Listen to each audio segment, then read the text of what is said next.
You can see in your bulletin that Susan Powell was supposed to preach, and I can hear you all now. I know Susan Powell. You're no Susan Powell. It's true, and she's really sorry, but she's not feeling well, and so she wasn't able to preach today. I always love it how she can approach a gospel, and a gospel I've heard a million times, and she finds an angle I have never thought of. So in her place, I'm preaching. Yesterday, there was a wonderful piece of news reported. The fires in LA have been 100% contained. But we live in danger of wildfires, and we don't have to think far back to when we were breathing that toxic air of the ones nearby. In 2017, the fires hit Northern California, and it turned day into night here because of all the soot and smoke in the air. We all got so tired of breathing the smoke. I remember some clever person put a fake EPA air quality index up on Facebook that went like this: air quality good, moderate, unhealthy, very unhealthy, hazardous, and finally the land of Mordor from Lord of the Rings. That's where we were. We lived there. The fires continued even into October, burning the city of Santa Rosa, just a 4-hour drive away from us. The mother of a lady who went to Trinity barely got out of her home in Santa Rosa with what she could throw in the back of her car. Her house burned to the ground. I knew what happened, and when I saw her at church the next Sunday, she seemed strangely happy and excited because she wanted to show me a photo on her phone of where her mother's house had been before it burned. And these were not the emotions I was expecting. Honestly, I thought it was kind of odd, and I braced myself for the kind of, devastation in the photos we've seen in LA. Once she found the photo, she started doing this with her fingers. Then she showed me the photo. It was a close-up of a statue of St. Francis of Assisi. It had been in her mother's garden, and the statue and just a little green patch around it had survived the fire. She was so amazed by this and took it as a sign of hope. I asked her to zoom back into the photo, and when she showed me the total photo, there's this little bitty statue and a speck of green and just devastation everywhere, blocks and blocks and blocks. But that was not what she was focused on. She was focused on the miracle. She focused on hope. In today's gospel, it was not a great time in Israel. There was disease, famine, banditry, slavery. Life expectancy was short, and the Romans were oppressing the Jews daily more and more. But that is not what Simeon and Anna saw. When these two wise elders of Israel caught a glimpse of the baby Jesus in his mother's arms, they both intuitively zoomed in on the tremendous potential for good present in this child who was the Son of God. They saw hope. My dad was a preacher, and our custom after church was we would leave church, but before we went home for lunch, we always stopped off at a rest home or a hospital to visit someone. And I remember we used to visit this one man, Brother Webb, who was in his late 90s. And I always think of him when I drive down to the Humane Society, those empty fields with the trees, that's where his house was. I always think of him. I actually don't know what his first name was. He was Brother Webb, because that's how you talked to people back then when you were a kid. He used to say, I don't know why the Lord has let me live so long. But even though he did not realize it, he gave me two great gifts. He once said this, and I never forgot it. He said, Rick, sometimes when I'm shaving in the morning, I look up at the mirror, I'm shocked I'm not 16. And you know what that taught me? Is to see everyone, no matter what their age, there's a little boy, there's a little girl that's kind of vulnerable inside each of us. And the second gift was I was just looking forward to seeing him each week, so I never learned to be afraid like some people are of going into hospitals and rest homes. It just seemed natural to me. And that gave me the opportunity later in life, although I did not plan it, I was not going to be like my father. It gave me the, it's ironic. But it gave me the opportunity to minister to others. And I never planned that, but that was a gift. Sometimes as you get older, you begin to wonder on your bad days if you have anything left to give to the world. But not Anna and Simeon. They knew that God can use anyone for good, whether at 8 or 80.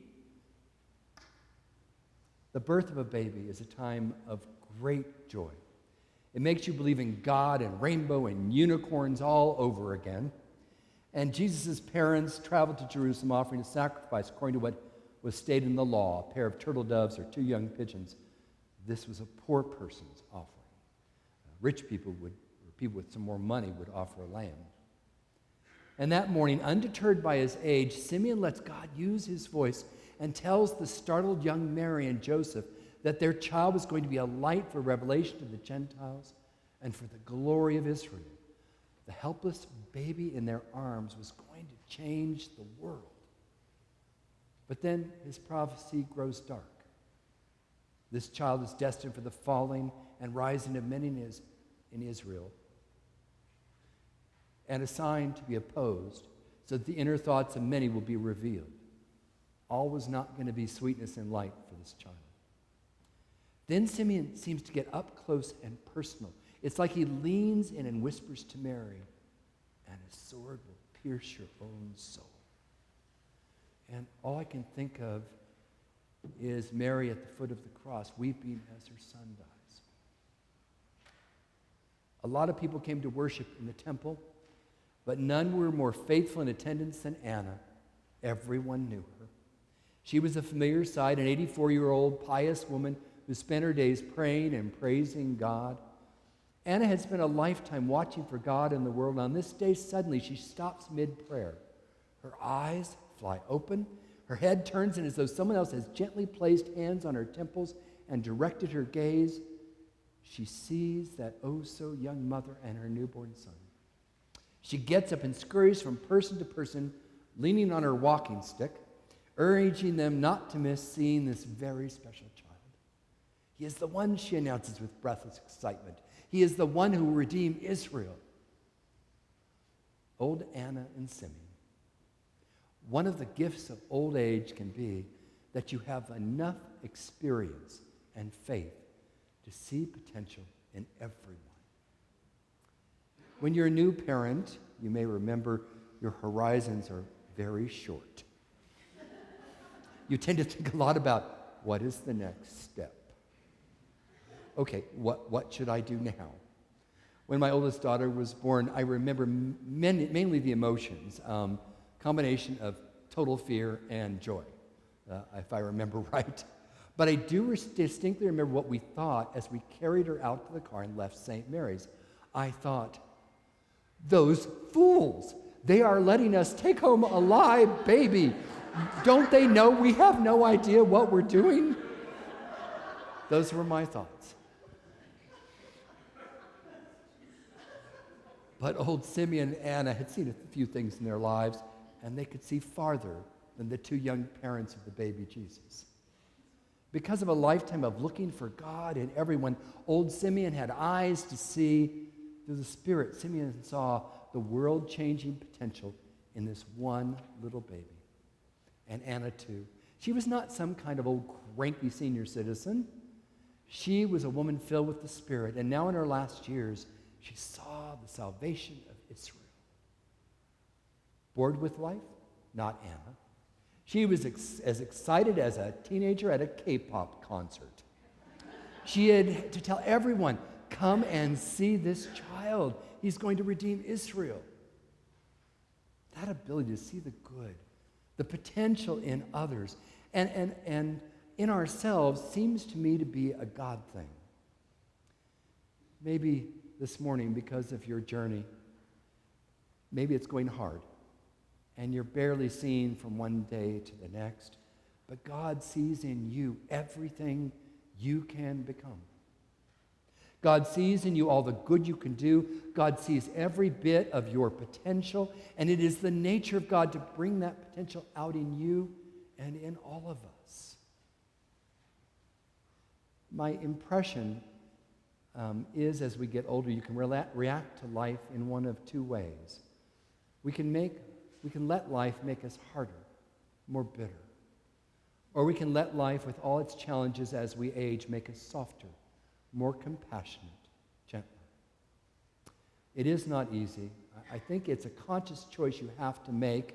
It takes practice. I can tell you, there are days when I'm this close to being the "you dang kids get off my lawn" guy.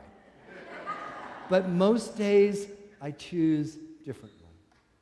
And you can too. It's easy these days, especially for those getting on in years, to look into the future and see nothing but gloom and doom.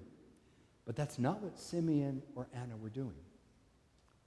It is easy as we age to live in the past instead of looking to the future. Whenever I find myself doing that, I always think of the scripture, Ecclesiastes 7:10, that says, "Say not, why are the former days better than these? For it is not from wisdom that you ask this." It's kind of refreshing to see Simeon looking into the eyes of the baby Jesus, praising God and saying, "My eyes have seen your salvation." Simeon and Anna were not living in the past. They had their eyes on God's future. The Son of God, born in their very midst. Who could have imagined it would happen in their lifetimes? In just the same way, one of the greatest gifts you and I can offer the young is the gift of hope. This world does not offer that to them very often, but we can. We who are older can be a model of Christian hope to inspire a younger generation in a world that is often frightening and discouraging for them.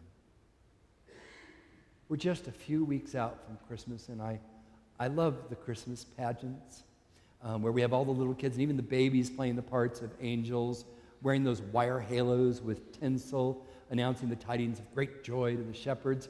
And I've always said, I will put babies in tinsel halos up against all of the darkness in the world. Evil doesn't stand a chance. You and I can be like Simeon and Anna. We can give the great gift of hope to the next generation. We can do it by our words, and even more important, we can do it how we live our lives. This morning in the temple, nothing had yet been accomplished. No one was saved. Nothing had been preached. No healing miracles had occurred. No water was turned to wine.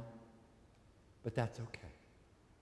It was enough for old Simeon and 84-year-old Anna to see the Christ child arrive, and no matter how bad the news in their daily Jerusalem Times newspaper, they knew that God was in control, and there was hope. It was enough for them to pass on that hope to two young, scared parents. And that child became strong, filled with wisdom, and the favor of God was upon him, and he gave that living hope to the entire world. Amen.